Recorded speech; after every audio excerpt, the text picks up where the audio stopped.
Hello everyone, स्वागत है आपका पाठशाला ऋषिकेश के यूट्यूब चैनल पर। दोस्तों, उत्तराखंड अधीनस्थ सेवा चयन आयोग ने कैलेंडर जारी किया और कैलेंडर के साथ साथ पहला विज्ञापन भी जारी कर दिया है, जिसके लिए आवेदन किए जाएंगे 24 सितंबर से। तो प्यारे साथियों, बिना रुके जल्दी से आप इस पूरे वीडियो को देखिए और आपको अब इसमें जो भर्ती प्रक्रिया है उसमें आपने आवेदन करना है। क्या है मामला? अपर निजी सचिव, व्यक्तिक सहायक, आशुलिपिक सह डेटा एंट्री ऑपरेटर के रिक्त पदों पर सीधी भर्ती है। तो बिना रुके फटाफट तैयारी कर लो, पेन पेपर उठा लो और याद रखना एक बात मेरी, क्या आपने ये विज्ञापन तो ये जो नोटिफिकेशन आया है इसमें आपने आवेदन तो करना ही है, लेकिन जो और भी विज्ञापन आ रहे हैं, जो सरकारी नौकरियों के विज्ञापन आएंगे, उसकी अपडेट आपको हमारे चैनल पर मिलेगी। तो चैनल को सब्सक्राइब करना मत भूलिएगा। सरकारी नौकरी उत्तराखंड में जो भी आएगी उसकी अपडेट आपको हमारे चैनल पर मिलेगी। अब मैं एक बात बता दूं, 24 सितंबर से आपको आवेदन करना है, साथ ही 14 अक्टूबर अंतिम डेट होगी। तो विज्ञापन आ गए। दूसरी बात प्यारे साथियों, उत्तराखंड अधीनस्थ सेवा चयन कितने पद हैं?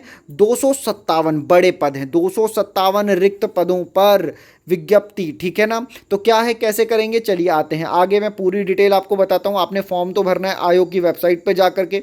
24 सितंबर से ये शुरू होगा। सबसे पहले अपर निजी सचिव। क्या है? अपर निजी सचिव। अपर निजी सचिव के कितने पद यहाँ पर दिखाई दे रहे हैं? 3। अभी देखो आगे और भी दिखेंगे। तो 3 पदों पर पूरा बता रहा हूँ मैं आपको। यहाँ पर अपर निजी सचिव की बात करें तो देखो यहाँ पर 3 पद जो टोटल हैं उसमें से अनुसूचित जाति का एक है, आर्थिक का एक है और अनारक्षित का एक है। आ रही है क्या बात समझ में? इसके बाद अगर आप देखेंगे तो लेवल 8 की पोस्ट है। लेवल 8 की मतलब सीधा जो आपके अकाउंट में पैसा आएगा, करीबन 80,000 रुपये अकाउंट में क्रेडिट होंगे अगर आप इसमें लगते हैं तो। इसलिए आते हैं, अनिवार्य अर्हता क्या है भाई साहब? तो देखिए, स्नातक जो भी व्यक्ति ग्रेजुएट है वो इस पद को भर सकता है। बस इसमें ध्यान देना है कि स्टेनोग्राफी आपको आनी चाहिए, 80 शब्द प्रति मिनट, और कंप्यूटर पर अंग्रेजी हिंदी टक्कर न्यूनतम 4000 की डिप्रेशन प्रति घंटे की। इसके बाद अधिमानी अर्हताएं भी बताई गई हैं, तो वो सब नीचे लिखा हुआ है। आगे चलते हैं। व्यक्तिक सहायक के कुल कितने पद हैं? 3 पद हैं, ठीक है। यहां पर अभी ये बढ़ेंगे, घबराओ मत। 257 हमने पढ़ा है, अभी बारी बारी हम जा रहे हैं। लेवल 6 व्यक्तिक सहायक कितने की? लेवल 6 की। भाई साहब इतने की तो पटवारी भी नहीं है, पटवारी से ज़्यादा ग्रेड पे की जॉब है, लेवल 6, ठीक है। कितना है भैया? अनारक्षित 2 पद हैं, टोटल पद 3 है, 1 पद 2 है वो अनुसूचित जाति के लिए है। आगे आ जाओ, फिर से वही कहानी। यहाँ पर बस उससे पहले वाली पोस्ट ग्रेजुएट वालों के लिए थी, ये 12th पास वालों के लिए है, ठीक है। इंटरमीडिएट अथवा समकक्ष योग्यता 4000 की डिप्रेशन, 80 शब्द प्रति मिनट, ये सारी बातें इसमें बताई गई है। आशुलिपिक यानी कि शॉर्ट हैंड। आता हूँ आगे और आपको बताता हूँ व्यक्तिक सहायक यहाँ पर मिल रहे हैं 15 पद। पद नाम पद कोड यहाँ पर 15 पद हैं व्यक्तिक सहायक आशुलिपिक के, ठीक है।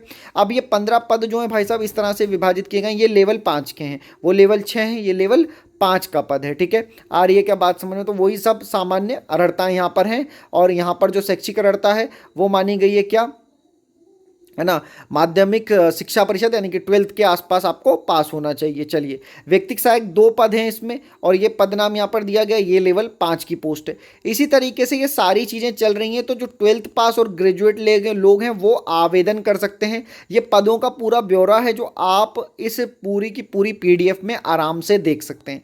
आ रही है क्या बात समझ में?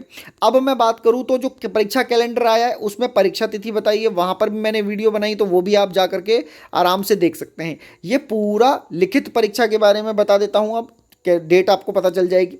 इसमें 100 अंकों की लिखित परीक्षा होगी। लिखित परीक्षा का क्रम क्या है? वस्तुनिष्ठ प्रकार की बहुविकल्पी या मल्टीपल चॉइस 2 घंटे की एक प्रतियोगी परीक्षा होगी, जिसमें पद की शैक्षिक अर्हता से संबंधित प्रश्न होंगे, ठीक है। उसके बाद आगे चलते हैं। यहाँ पर तो जो पेपर होना है, पेपर 100 मार्क्स का होना है। तिथि क्या होनी चाहिए? आयु बहुत होती है, 21 मई के आसपास, ठीक है। माफ़ करना, 1 जुलाई 2024 से आयु की गणना की जाएगी। इसके बाद सामान्यतः जो जानकारी है वो जुड़ी है आपके पेपर के सिलेबस से, तो मैं वो थोड़ा सा बताने की कोशिश करता हूँ यहाँ पर।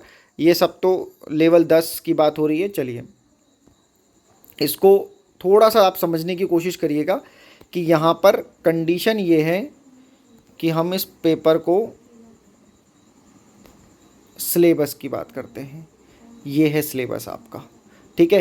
सिलेबस समूह गा वाला सिलेबस है। तो सबसे पहले यहाँ पर अंक 20 मार्क्स। देखिए अंक 20 मार्क्स, हिंदी, सामान्य हिंदी, भाषा एवं साहित्य की बात हो रही है। किसकी बात हो रही है? भाषा एवं साहित्य की बात हो रही है। भाग 2 में जो है इसमें 40 अंक हैं। ये है मानसिक योग्यता, सामान्य ज्ञान एवं सामान्य अध्ययन 40 मार्क्स, मतलब जीएस और रीजनिंग मिलाकर के 40। तो देखो रीजनिंग तो एक बड़ा पार्ट है, रीजनिंग एग्जाम में जो आता है। तो अगर आप रीजनिंग करना चाहते हो तो आप हमारा ऑनलाइन बैच से भी रीजनिंग कर सकते हो, बड़े सस्ते में वहाँ पर हो जाएगी।